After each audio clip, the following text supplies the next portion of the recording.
عليكم ورحمة الله وبركاته. الحمد لله الذي أنزل القرآن هدى للناس وبينات من الهدى والفرقان، ورفع به الإنسان وجعله نور للقلوب والأبدان، وبشر حامليه بالمغفرة والرضوان، وجعله طريقا إلى الجنان ونجاة من النيران. فيا فوز من جعل رفيقا ليكون له في القبر مؤنسا، وفي القيامة شفيعا، ومن النار مخلصا، وإلى الجنة قائدا ودليلا. ثم الصلاة والسلام على من قام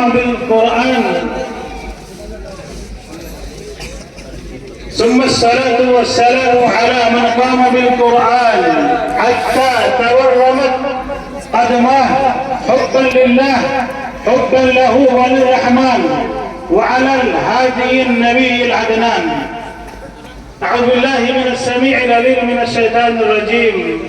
قال الله تبارك وتعالى: لو أنزلنا هذا القرآن على جبل لرأيته خاشعا متصدعا من خشية الله. علی وقار صدر عظمت کانفرنس استاد محترم امیر مرکزی جمعیت اہل حدیث ہند، سرزمین کشمیر کے لال بہادر شاہ،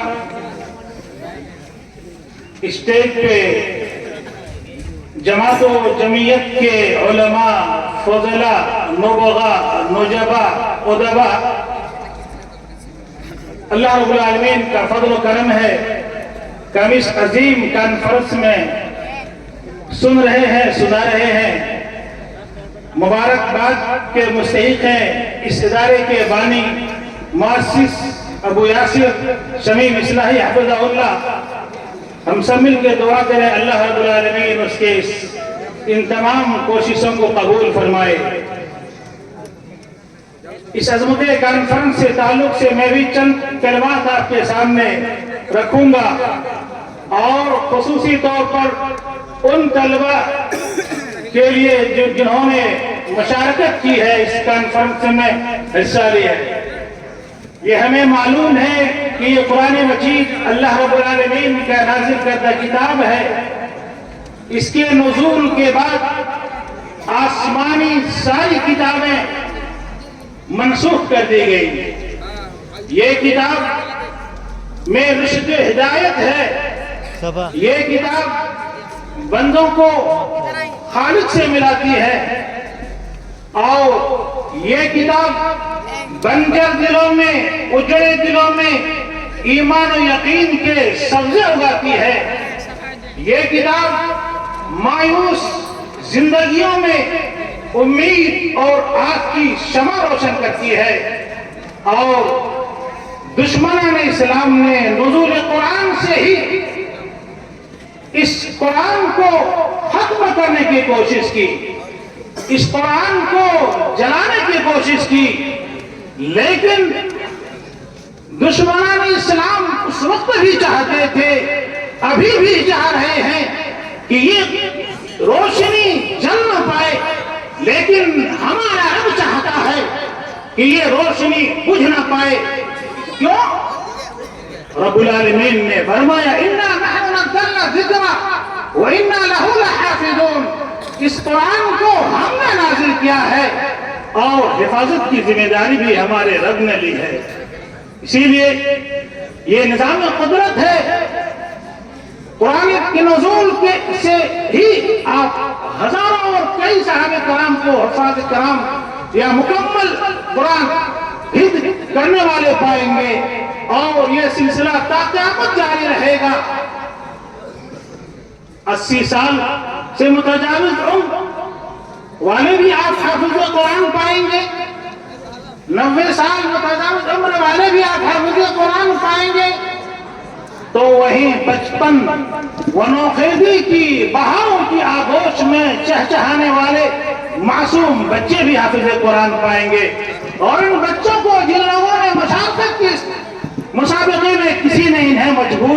کیا ہے، اس قرآن مجید کو حفظ کرنے میں کسی نے انہیں مجبور نہیں کیا ہے، بلکہ یہ بچے، یہ معصوم بچے اپنے اس زندگی کو وقف کرنا فخر سمجھتے ہیں اور قرآن مجید کو اپنے سینوں میں، ذہن کے آبگینوں میں سجائے ہوئے ہیں۔ مبارکباد ہے ان بچوں کے والدین، مبارکباد ہے ان بچوں کے ذمہ دار، اور مبارکباد ہے ان بچوں کے اساتذہ جنہوں نے اسے سکھایا اور سمجھایا ہے۔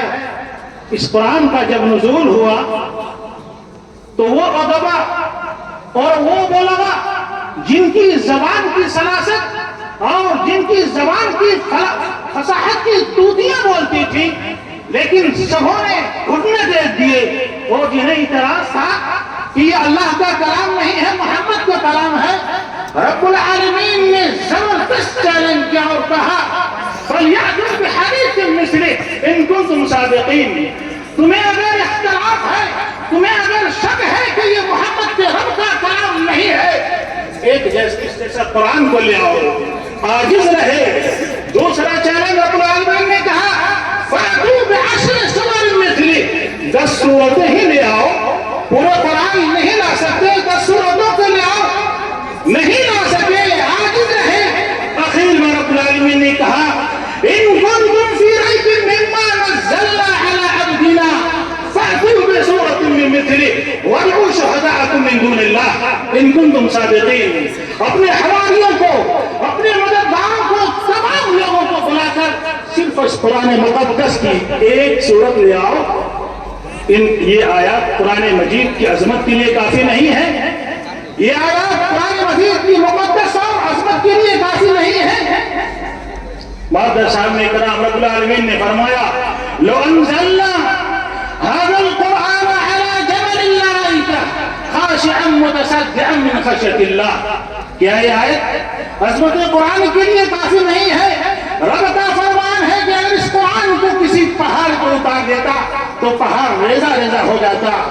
معزز سامعین کرام، ہم نے قرآن کو چھوڑا، جب سے ہم قرآن سے دور ہوئے، اللہ کی رحمتیں، اللہ کی رحمتیں، اللہ کے احسانات ہم سے چھن گئی۔ ضرورت اس بات کی ہے کہ قرآن مجید کو ہم سینوں سے لگائیں، اپنے بچوں کو قرآن کا حافظ بنائیں، قرآن کے اوامر و نواہی کی تعلیم دیں۔ حدیث رسول صلی اللہ علیہ وسلم کے حوالے سے عظمت قرآن کی عظمت کیا ہے۔ عقبہ بن عامر الجہنی راوی حدیث ہیں، صحابی ہیں، فرماتے ہیں خرج رسول اللہ صلی اللہ علیہ وسلم ونحن فی الصفہ، اللہ کے رسول حجرہ مبارکہ سے نکلتے ہیں اور ہم سب صفہ چبوترا میں تھے۔